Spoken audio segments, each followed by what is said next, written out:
మీ ఎలాంటి వ్యాపార ప్రకటనలకైనా వెంటనే మా ఛానల్ సంప్రదించండి. ప్రస్తుతం మనతో పాటు జ్యోతిష్య వాస్తు పండితులు, లలితాదేవి ఉపాసకులు బ్రహ్మశ్రీ నానాజీ పట్నాయక్ గారు ఉన్నారు. గురువుగారితో మాట్లాడేద్దాం. గురుగారు నమస్కారం. గురుగారు శ్రీమాత్రే నమః. గురుగారు, ఉగాది రాశి ఫలితాలు చర్చించుకుందాం. ఈసారి మనకి శ్రీ పరాభవ నామ సంవత్సరంగా పిలువబడుతుంది. సో ముందుగా మేషరాశి వాళ్ళకి ఈ ఉగాది నుంచి వచ్చే ఉగాది వరకు ఎటువంటి పరిస్థితులు ఎదురవుతాయి, ఎటువంటి జాగ్రత్తలు తీసుకుంటే సంవత్సరం అంతా బాగుంటుంది? తప్పకుండా అండి. మేషం వారికి అసలు ఫస్ట్ మనం ఆదాయము, వ్యయము, రాజ్యపూజ్యం, అవమానంతో ప్రారంభిస్తూ ఒక్కొక్కటిగా చూసుకుందాం. అయితే ఈ యొక్క అంశాలు చెప్తుంది నేనైనప్పటికీ చెప్పేస్తుంది సాక్షాత్ లలిత అమ్మవారిగా భావిస్తూ, ఫస్ట్ ఆఫ్ ఆల్ ఏంటంటే మనకి పంచాంగం ఎవరు ఎవరైనా సరే ఉగాది అనగానే పంచాంగమే చూసుకుంటాం. ఆ పంచాంగంలో మేషరాశి అనగానే మనం మేషరాశిలోకి వెళ్ళిపోతే ఆదాయం 11, వ్యయం 5 ఉన్నాయి. అమ్మయ్య సేఫ్. అలాగే రాజ్యపూజ్యం 2, అవమానం 4. అంటే మనల్ని మెచ్చుకునే వాళ్ళ సంఖ్య 2 ఉంటే మనం ఎప్పుడు తప్పు చేస్తే పట్టుకుందామా, మనం ఏం చేస్తే మనం అవమానిద్దామా అనుకునే వాళ్ళ సంఖ్య 4గా ఉంది. కాకపోతే ఆదాయం వ్యయాలు మాత్రం 11, 5గా ఉంది.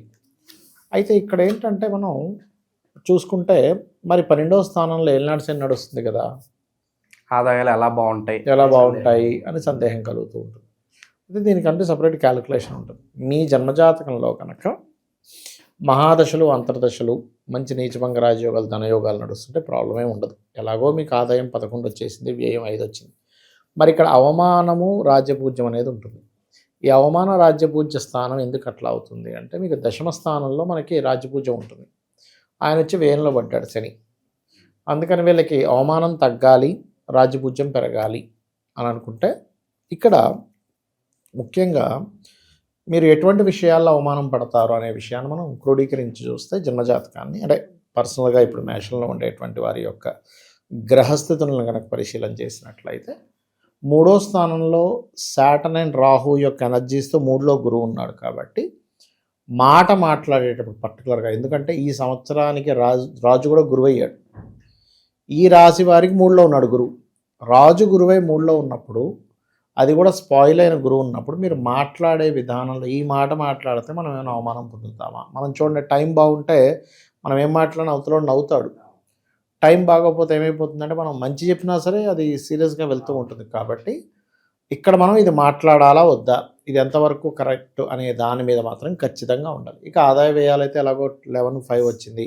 ఈ 2, 4ని ఎట్లాగా మనం కంట్రోల్ చేసుకోవాలంటే ఇది చేస్తూ, పర్టికులర్గా శనగలు దానంగా ఇవ్వడము, అలాగే గోవులకి అరటికాయలు తినిపించడము, ఇవి చేస్తూ ముఖ్యంగా ఎటువంటి అగ్రిమెంట్స్ అయినా సరే గురువారాలు చేయకూడదు వీళ్ళు. ఇప్పుడున్న కండిషన్లు అందరికీ ప్రతిసారి కాదు, ఇప్పుడున్న ప్లానటరీ పొజిషన్స్ పరంగా. ఇదే గురువు మరలా మీకు చూసుకుంటే మీకు జూన్ నుంచి 4లోకి వెళ్ళిపోతాడు. అక్కడ మీరు ఎటువంటి జాగ్రత్తలు తీసుకోవాలి అంటే, ఏదైనా ప్రాపర్టీస్ తీసుకునేటప్పుడు, ఎందుకంటే ఇక్కడ ప్రాపర్టీస్ కొనుక్కునే దానిలోకి తీసుకెళ్తుంది. ఇక్కడ ఎలా ఉంటుందంటే, 3లో ఉన్నప్పుడేమో మనమే మాట్లాడాల్సిన పరిస్థితి వస్తుంది. మాట్లాడడం వల్ల శత్రువులు ఏర్పడుతుంటారు. 4లోకి వెళ్ళినప్పుడు ఏమైపోతుందంటే, ఆదాయం బాగుంది, ప్రాపర్టీ తీసుకుందాము, ఇన్వెస్ట్మెంట్ చేద్దాము. అయితే ఇక్కడ 12వ స్థానంలో శని ఉన్నాడు కాబట్టి లాంగ్ టర్మ్ ఇన్వెస్ట్మెంట్ చేయాలి. షార్ట్ టర్మ్ ఇన్వెస్ట్మెంట్ చేస్తే ఈ కుదరదు. ఇక్కడ ఈ పరాభవనామ సంవత్సరంలో ఏ విషయాల్లో పరాభవం పొందుతాడు మనిషి అంటే, గురువు రాశి నుంచి ఉండేటువంటి భావం బట్టి పొందుతాడు. జూన్ వరకు మాట్లాడే విషయంలో పొందుతాడు. జూన్ తర్వాత ప్రాపర్టీస్ విషయంలో అనవసరంగా వేరే దగ్గర ఇక్కడ డబ్బులు పెట్టేసి, అయ్యో డబ్బులంతా అక్కడ స్ట్రక్ అయిపోయాయి, అనవసరంగా మళ్ళీ నాకు రొటేషన్కి డబ్బులు లేకుండా పోయాయి అని, లేనట్లయితే ఏదైనా కబ్జా సంబంధించిన దాంట్లో ఏదో పెట్టి, అయ్యో అనవసరంగా ఇక్కడ పెట్టానని, ఫ్యాక్టరీ అనుకోండి, ఇట్లాంటి విషయాల్లో పరాభవం అంటే అదేదో మనం యుద్ధానికి వెళ్ళి అక్కడేదో మనం ఓడిపోవడమే కాదు, మన నిత్య జీవితాన్ని సరిగ్గా ప్లాన్ చేసుకోకపోతే కూడా పొందుతాం. కాబట్టి ఈ రకంగా ప్లాన్ చేసుకోండి. సో ముందుగా గురుగారు, మనం మొదటి 6 నెలల్లో వీళ్ళకి జరగబోయే సంఘటనల గురించి మాట్లాడుకుందాం. మొదటి 6 నెలల్లో ఏ విషయాల్లో ఎక్కువగా జాగ్రత్తగా ఉండాలి, ఏం జరుగుతుంది? ఫస్ట్ 6 మంత్స్లో అంటే ఫస్ట్ 4 మంత్స్ అయితే గురువు మనం అనుకున్నట్టుగా ఫస్ట్ 4 మంత్స్ అంటే మనకి మార్చ్ 19వ తేదీకి అట్లా వస్తుంది ఉగాది. సో అక్కడ నుంచి ఫస్ట్ 4 మంత్స్ అంటే జూన్ వరకు గురువు 3లో ఉంటాడండి. సో ఫస్ట్ 3-4 మంత్స్ మాత్రం, అంటే 6 మంత్స్ వరకు తీసుకుంటే అందులో 3-4 మంత్స్ పర్టికులర్గా ఏంటంటే వీళ్ళకి అగ్రిమెంట్స్ మెయిన్గా చూసుకోవాలి. అగ్రిమెంట్స్, కమ్యూనికేషన్ రంగాల్లో ఉండేవారు, అన్నదమ్ములతో ఉండేటువంటి విషయాల్లో కొంచెం జాగ్రత్తగా ఉండాలి.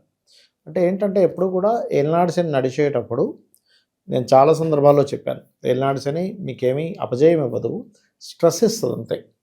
సో ఈ ఇన్వెస్ట్మెంట్ స్థానంలో ఉంది కాబట్టి కరెక్ట్గా ప్లాన్ చేసుకుంటున్నామా లేదా, ఏదో మాటిచ్చేసాను కాబట్టి ఇప్పుడు నేను ఖర్చు పెట్టాలని ఉంటుంది కొన్నిసార్లు. అలా కొంచెం చూసుకోవాలి, అది పర్టికులర్గా చూసుకోవాలి. దాని తర్వాత చూసుకుంటే కొంచెం ప్రాపర్టీ గ్రోత్ ఇవన్నీ కూడా ఇస్తాడు, కానీ మీరు కొనుక్కునే ప్రాపర్టీ సంబంధించిన విషయాలు ఎలా ఉంటుంది అనేది చూసుకోవాలి. బట్ ఫస్ట్ మీరు అన్నట్టుగా ఫస్ట్ హాఫ్ మాత్రం కొంచెం అగ్రిమెంట్స్, కమ్యూనికేషన్స్ వీటి మీద ఎక్కువ కాన్సన్ట్రేషన్ చేయాలి. ఇది చాలా, ఎందుకంటే ఇక్కడ మనకి బిజినెస్ స్థానంలో రాహు ఉన్నాడు, ఒక రకంగా చెప్పాలంటే ఆయన కొంత గ్రోత్ ఇస్తూ ఉంటాడు. అలాగే ఫస్ట్ హాఫ్ కంటే కొంచెం ఎక్స్టెన్షన్ వెళ్ళాలి మనం. ఎలా అంటే ఫస్ట్ ఒక 9 months అనుకోండి, ఫస్ట్ ఒక 9 monthsలో మాత్రం పంచమంలో కేతు ఉంటాడు కాబట్టి 8-9 months నిర్ణయం తీసుకునేటప్పుడు ప్రేమ వ్యవహారాల విషయంలో, సంతానం విషయంలో, షేర్ మార్కెట్ విషయాల్లో కూడా కొంత జాగ్రత్తగా ఉండాలి ఫస్ట్ హాఫ్ చెప్పాలంటే వీళ్ళకి, ముఖ్యంగా కొన్ని నిర్ణయాల విషయంలో చెప్పాలంటే. ఓకే, శుభకార్యాలకు ఎప్పుడు అనుకూలంగా ఉంటుందంటారు? శుభకార్యాల కంటే ఒకటేనండి, ఇక్కడ మనం ఎప్పుడు కూడా గురువు యొక్క స్థితిని బట్టి మనం చూసుకోవాలి. ఓకే, మనకు సర్వసాధారణంగా వచ్చే శుభకార్యాలు ఏముంటాయి? వివాహం ఉంటుంది, సంతానం ఉంటుంది, లేదా ఒక గృహం కట్టుకోవడం, కొనుక్కోవడం లాంటివి, ఇవన్నీ శుభకార్యాలే మనకి. ఓకే, అయితే ఇందులో 4వ స్థానం వైపు గురువు వెళ్తున్నాడు కాబట్టి కొంతవరకు గృహ సంబంధించినటువంటి విశేష శుభకార్యాలకి ఇక్కడ యోగిస్తుంది జూన్ నుంచి చెప్పాలంటే. అయితే ఇక్కడ 12వ స్థానంలో శాటర్న్ ఉన్నందుకు కొంచెం ఏదైనా ఒక శుభకార్యం తలపెట్టినప్పుడు అయ్యో ఇంత ఖర్చు అయిపోతుంది అనేటువంటిది మాత్రం వీళ్ళని వెంటాడుతూ ఉంటుంది. ఎందుకంటే శని ఎంత అయినా కానీ ఖర్చు పెట్టిన దానికి ఇప్పుడు ఎలా ఉంటుందంటే శుభగ్రహం ఉన్నప్పుడేమో అమ్మయ్య మనకి చాలా తక్కువలో దొరికిపోయిందిలే అనేటువంటిది చూస్తూ ఉంటాం మన లైఫ్లో. కొన్నిసార్లు చూడండి, మనం ఏదైనా ఒకటి కొన్నా కానీ మళ్ళీ తక్కువగా వచ్చింది అని ఆనందంగా కొంటాం, కొనేమో అబ్బాయి ఎక్కడ ఎక్కువ పెట్టాల్సి వచ్చింది అంటూ ఉంటాం. ఈ శాటర్న్ 12లో ఉన్నప్పుడు ఏమవుతుందంటే రూపాయితో అవ్వవలసినటువంటి శుభకార్యం ₹2 పెట్టవలసి వస్తూ ఉంటుంది. అలా ఉంటూ ఉంటుంది కాబట్టి కొంచెం లాంగ్ టర్మ్ ముందుగానే, ఇప్పుడు ఎలా అంటే ఒక 4-5 నెలల క్రితం ఒక శుభకార్యం జరిగింది. వాళ్ళు అనుకోకుండా ఇట్లాగే స్టూడియోలో ఉన్నప్పుడు నేను ఏం చేశానంటే అప్పటికప్పుడు అడిగారు, సార్ నాకు మా పిల్లలది ఇట్లా అనుకుంటున్నాము, మీరు ఏదైనా డేట్ పెట్టండి అంటే అప్పటికప్పుడు చూసేందుకు సడన్గా కుదిరినంత తొందరగా కుదరదు ఎవరికి. వాళ్ళు వెంటనే స్టార్ట్ చేశారు. అప్పుడు బంగారం కొన్నారు. అదే ఇప్పుడు వాళ్ళు యాక్చువల్గా అనుకున్నారంటే అప్పుడు కానీ ఫిబ్రవరిలో కానీ అనుకున్నారు ఈ సంవత్సరం. అదే ఫిబ్రవరిలో షిఫ్ట్ అయ్యే పరిస్థితి ఏంటండి ఇప్పుడు కొనాలంటే? అప్పుడు 80,000లోనే ఎంతలోనే ఉండేది బంగారం రేటు, తులం ఇప్పుడు 1,50,000 అయిపోయి కూర్చుంది. కాబట్టి ఇబ్బంది అయ్యేది. అలా ఏంటంటే కొన్ని లాంగ్ టర్మ్ ముందుగానే ఒక శుభకార్యం చేస్తున్నామంటే ముందుగానే దానికి కొనేసుకోవడం బెస్ట్. అప్పుడు కొనుక్కుందాంలే అనుకునేటువంటిది మాత్రం పెట్టుకోకూడదు. 12వ స్థానంలో శని సంచారం జరుగుతుంది కాబట్టి. ఎందుకంటే ఒక శుభకార్యము అన్నప్పుడు ఆ శుభకార్యం వెనకాతలు ఉండేవి ఏంటంటే ఖర్చులు. పెళ్ళి అనగానే చీరలు, నగలు, ఏ ఫంక్షన్ అన్నా ఖర్చు ఉంటుంది కాబట్టి ఈ ఖర్చును లాంగ్ టర్మ్గా ఆలోచన చేసుకోవాలి వీళ్ళు. ఇక వివాహ శుభకార్యం అంటారా, ఫస్ట్ 6 months కొంత అనుకూలంగా ఉంది. జూన్ వరకు అయితే వీళ్ళకి వివాహ సంబంధించిన విషయంలో అనుకూలత ఉంది అని మనం చెప్పొచ్చు వీరికి. ఎందుకంటే గురువు దృష్టి 7వ మీద ఉందిగా, అది కాకుండా న్యాచురల్గా శుక్రరాశుల మీద ఉంది. శుక్రరాశుల మీద ఉన్నందుకు వీళ్ళు జూన్ లోపల ఏదైనా ప్రయత్నం చేసుకుంటే వీళ్ళకి శుభకార్యాలు, ఇంట్లో ముఖ్యంగా వివాహం అవ్వడానికి చాలా అనుకూలంగా ఉంటుంది. ఇక గృహప్రవేశాలు లాంటివి అయితే జూన్ తర్వాత ఎక్కువగా చూపిస్తున్నాయి. ఇక ఉద్యోగస్తులు, వ్యాపారస్తులు, నిరుద్యోగులు ఈ సంవత్సరం వీళ్ళకి ఎలా ఉంటుంది? ఎక్కువగా వీళ్ళే చూస్తూ ఉంటారు. అవునండి. ఎందుకంటే అది కంపల్సరీ. ఇప్పుడు ఇక్కడ ఏంటంటే ఎలా ఉంటుంది అన్నదానికంటే కూడా ఏం చేస్తే బాగుంటుంది అనే కాన్సెప్ట్ మనం తీసుకోవాలి ఎప్పుడు కూడా. ఈ మేషము వారికి దశమ స్థానం ఏదైతే ఉంటుందో, ఎవరికైనా దశమ స్థానం అనేది ఉద్యోగాన్ని చెప్పేటువంటి స్థానంగా చెప్తూ ఉంటాడు. ఆ దశమాధిపతి ఎక్కడికి వచ్చున్నాడు? మీనంలో వచ్చి కూర్చున్నాడు. అంటే ఒకవైపు చూసుకుంటే ఏలినాడు శని అనుకుంటాం, ఒకవైపు 12లో ఉన్నాడు. దీన్ని మనం అర్థం చేసుకోగలగాలి. అంటే ఎలా అంటే ఇప్పుడు చూడండి, ఇప్పుడు మీరు ఉన్నారు, మీకు బండికి పెట్రోల్ కొట్టించుకోవాలి అనుకుందాం, 2-wheeler 4-wheeler సంథింగ్. ఇక్కడ పెట్రోల్ బంక్స్ అన్నీ క్లోజ్ అయిపోతున్నాయని తెలిసింది ఫోన్ మన ఫ్రెండ్ ద్వారా, లేవో ఇక్కడ అయిపోయిన ఎవరో ఫ్రెండ్ చెప్పాడు. అప్పుడు మీరు ఏం చేస్తారా? మళ్ళీ సేమ్ పెట్రోల్ బంక్కి వెళ్తారా, ఇక్కడ దాటి కొంచెం వేరే ప్రాంతానికి వెళ్తారా? ఎక్కడ ఖాళీగా ఉంటే అటు వెళ్తాం, కొంచెం దూరం అయినా. ఇక్కడ క్లోజ్ అయిపోయాను ఫ్రెండ్ చెప్పాక కూడా మీరు అక్కడికే వెళ్ళరు. ఎందుకు వెళ్తారు? మళ్ళీ అదొక టైం వేస్ట్ కదా. ఇంకో పెట్రోల్ బంక్కి వెళ్తారు పెట్రోల్ కొట్టించడానికి.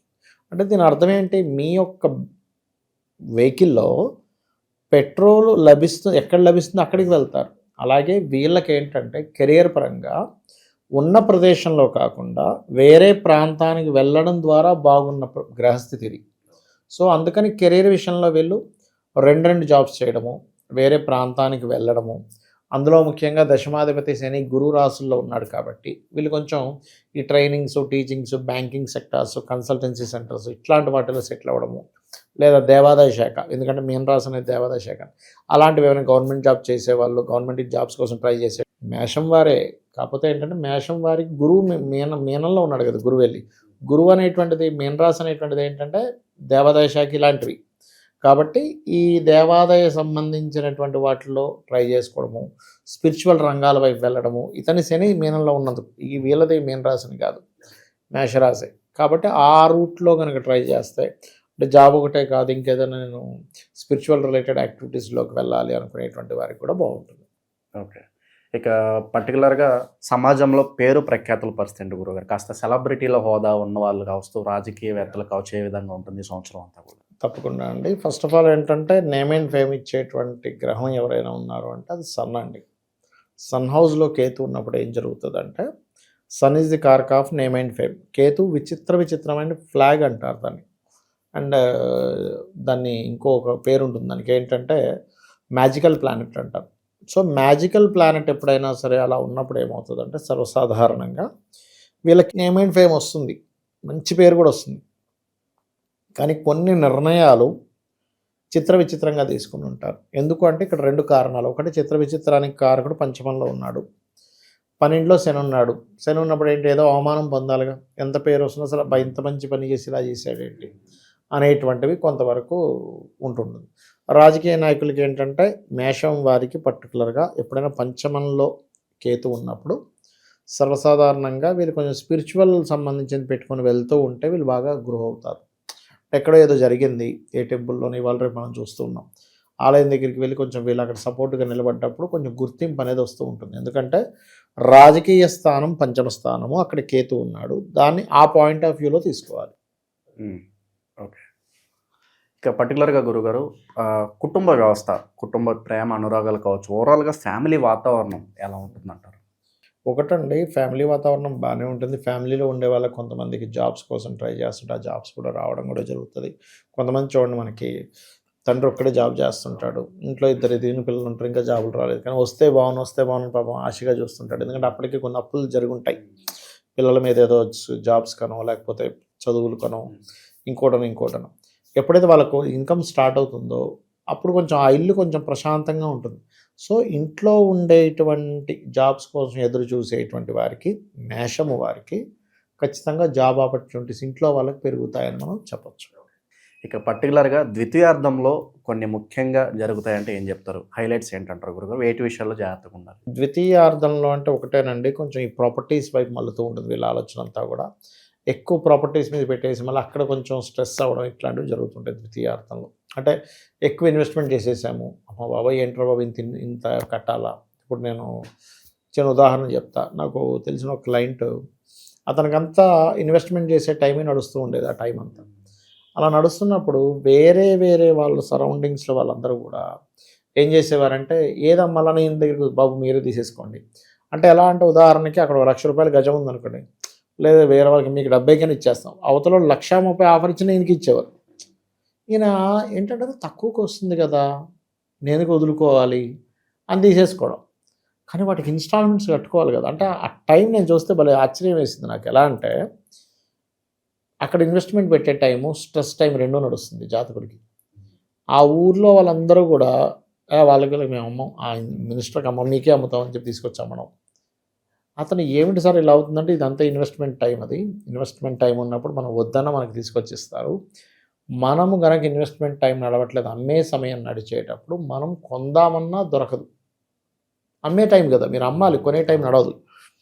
అలాగా టైం అంతా అది, మీరు దాన్ని జాగ్రత్తగా ప్లాన్ చేసుకోవాలి, అంతకుమించి ఏం లేదని చెప్పాను అనమాట. అట్లా ఇక వీళ్ళు సంవత్సరం మొత్తం చేసుకోవాల్సిన పరిహారాలు అయితే ఏముంటాయి గురుగారు? కొన్ని లోటుపాట్లు ఉన్నాయి, సో వాటిని పూడ్చేందుకు మంచి పరిహారాలు సంవత్సరం మొత్తం ఎటువంటి పరిహారాలు చేసుకోవాలంటారు? ఒకటేనండి, ఇక్కడ వీళ్ళకి ఏంటంటే ఫస్ట్ ఆఫ్ ఆల్ ఏలినాడు శని ఒకటి నడుస్తుంది అనేటువంటిది కొంత ఉంటుంది. ఎంత లేదన్నా కూడా ఆ స్ట్రెస్ అనేది వీళ్ళు వెంటాడుతూ ఉంటుంది. కాబట్టి వీళ్ళు నన్ను అడిగితే ది బెస్ట్ రెమెడీ ఏంటి అంటే, ప్రతిసారి మనకి శని త్రయోదశి వస్తూ ఉంటుంది. ఆ సమయంలో కొంచెం శనికి సంబంధించిన పరిహారం ఒకటి. మీకు ముఖ్యంగా ఏలినాటి శని నడిచేటప్పుడు కార్మికులకి, కర్షకులకి వాళ్ళు ఆనందించడానికి ఏదో ఒకటి బట్టలనో, ఏదో పళ్ళనో, స్వీట్ డబ్బా ఏదో ఒకటి ఇస్తూ ఉండండి. మూడోది ఏంటంటే గోశాలకు వెళ్ళి గోవులకి చక్కగా మీరు బెల్లము తినిపిస్తూ ఉండండి. ఇవి కనుక చేస్తూ ఉంటే ఖచ్చితంగా బాగుంటుంది. ఇంకా అందులో సందేహం ఏం లేదు. ఎందుకంటే ఇక్కడ ఈ కాంబినేషన్స్ ఎప్పుడైతే మనకి ఈ ఏలినాటి శని నడుస్తున్నప్పుడు ఈ జాగ్రత్తలు తీసుకుంటే సరిపోతుంది. అంతగా మించి ఏదో అయిపోతుందని భయపడాల్సిన పని ఏం లేదు. ఎందుకంటే లాభంలో రాహు అనేది ఒకటి ఉంది. సో లాభంలో రాహు ఉన్నప్పుడు అంటే శని యొక్క రాసుల్లో ఒక గ్రహం ఉన్నప్పుడు అది కొంతవరకు స్ట్రెస్ ఇస్తున్నా కొన్ని లాభాలు కూడా ఇస్తుంది అనేది మనం మర్చిపోకూడదు ఎప్పుడు కూడా. అయితే పర్టికులర్గా ఈ సంవత్సరం వీళ్ళకి పలానా ఒక టర్నింగ్ పాయింట్ వస్తుందంటే స్పెషల్గా ఏం చెప్తారు? ఇవరికి ఇప్పటి వరకు లేదు, ఈ సంవత్సరం ఒక విభాగం మీకు టర్న్ అవుతుందంటే ఏం చెప్తారు? ఒకటేనండి, గురువు మారడం అనేటువంటిది కొంత టర్నింగ్ పాయింట్ వీళ్ళకి, పూర్తిగా కాదు. ఎందుకంటే ఎంతైనా గురు రాశులు పాడయ్యాయి, గురు రాశుల్లో శని ఉన్నాడు. 50% మనం టర్నింగ్ పాయింట్ ఎక్స్పెక్ట్ చేయొచ్చు జూన్ నుంచి. ఎందుకంటే ఇక్కడ వీళ్ళకి ఎప్పుడైతే గురువు 4th హౌస్లోకి వెళ్తాడో 10th హౌస్ని చూస్తాడు. దీనివల్ల ఏంటంటే వీళ్ళు వృత్తిని డెవలప్మెంట్ చేసుకోవడం కోసం కొత్త కొత్త సబ్జెక్ట్స్ నేర్చుకోవడము, వాళ్ళ డెవలప్మెంట్స్ కోసం. ఇప్పుడు కొంతమంది చూడండి జాబ్ చేస్తే ఇంకోటి ఏదో చదువుతూ ఉంటారు. అలాగే వీళ్ళు డెవలప్ అవ్వడానికి తీసుకునే నిర్ణయాలు జూన్ తర్వాత బాగా ఫలిస్తాయని మనం చెప్పొచ్చు. ఓవరాల్గా ఈ పరాభవ నామ సంవత్సరంలో మేషరాశి వాళ్ళకి ఏ విధంగా ఉంటుంది, ఎటువంటి జాగ్రత్తలు తీసుకోవాలి, అద్భుతంగా వివరించారు. ధన్యవాదాలు. శ్రీమాత్రే నమః.